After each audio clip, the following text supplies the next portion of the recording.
한국의 베트남 전쟁 파병 배경. 베트남 전쟁에 한국군이 파병된 것은 단순히 자유수호라는 이념적 명분만으로 이루어진 것이 아니라 당시 한국의 복잡한 국내외 정세가 얽힌 결과였다. 이미 이승만 정부 시절 남베트남의 응오딘지엠 대통령이 한국군 파병을 요청했으나 한국전쟁 직후의 국내 혼란으로 논의가 중단되었다. 그러나 1964년 미국의 베트남 개입이 본격화되면서 파병 요구가 다시 거세졌다. 초기 박정희 정권은 파병을 주저했다. 한국에 주둔 중인 미군 병력이 베트남으로 이동할 가능성이 있었고 한국군마저 파병하면 북한과의 안보 공백이 치명적일 수 있다고 판단했기 때문이다.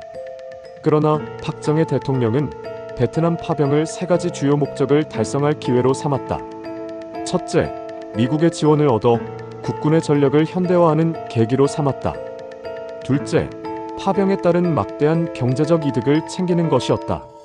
참전 장병들의 전투 수단과 군수품 수출을 통해 외화를 확보하고 경제 성장의 발판을 마련하고자 했다. 셋째, 미군 철수를 막고 한반도의 안보를 유지하려는 의도였다. 결국 박정희 정권은 반공을 내세워 파병의 명분을 삼았지만 그 이면에는 현실적인 정치 경제적 계산이 자리 잡고 있었다. 베트남의 입장에서 본 전쟁의 본질. 베트남 전쟁을 이해하려면 남베트남과 북베트남 내부의 상황을 함께 살펴봐야 한다. 베트남의 민족주의자이자 공산주의 혁명가였던 호찌민은 2차 세계대전 중 일본군에 맞서 싸우고 이후 프랑스의 제식민화 시도에 항전하며 베트남 국민들에게 민족해방 투쟁의 영웅으로 인식되었다.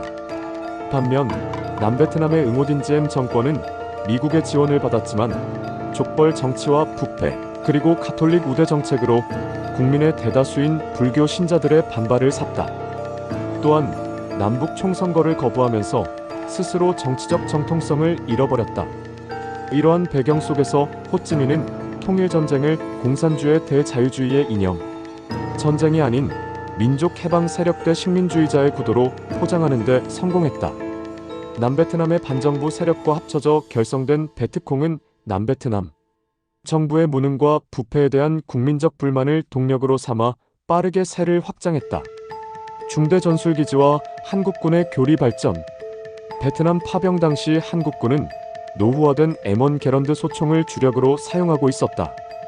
그러나 베트남 정글에서 효과적인 게릴라전에 대응하기 위해서는 자동화기의 필요성이 절실했다. 한국군은 베트남 참전의 대가로 M16 소총을 도입했고 이후 라이선스 생산까지 하게 되면서 국군의 현대화가 가속화되었다. 또한 F4 팬텀기 도입 등 공군력 증강에도 베트남 파병이 결정적인 역할을 했다. 특히 주목할 점은 중대 전술기지 개념이다.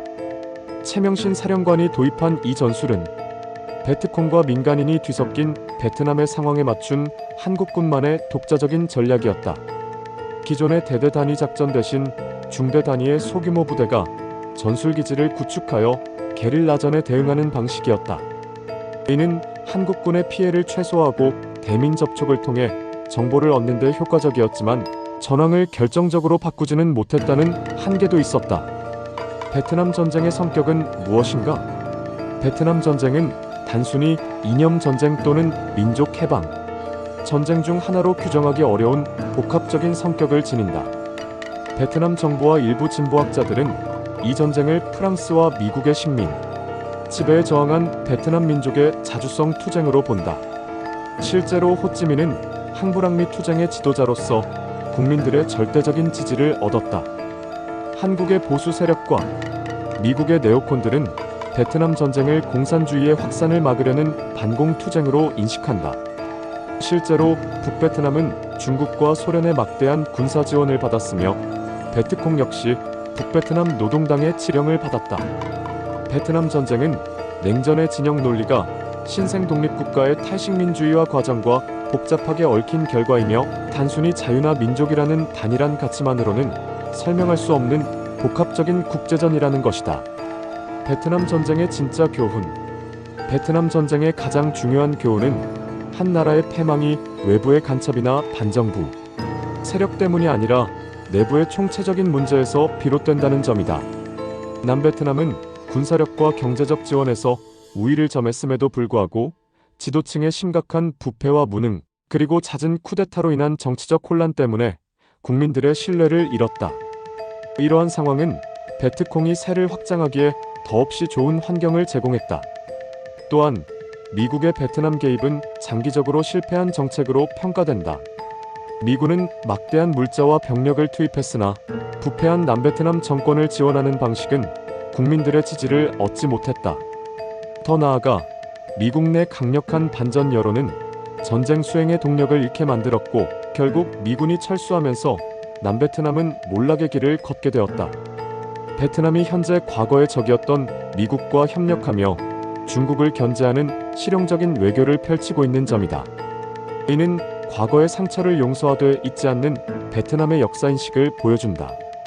반면 한국 사회는 여전히 베트남 전쟁을 두고 진영 논리에 갇혀 소모적인 논쟁을 벌이고 있다. 우리는 좀 더 미래지향적인 관점을 가져야 할 것이다.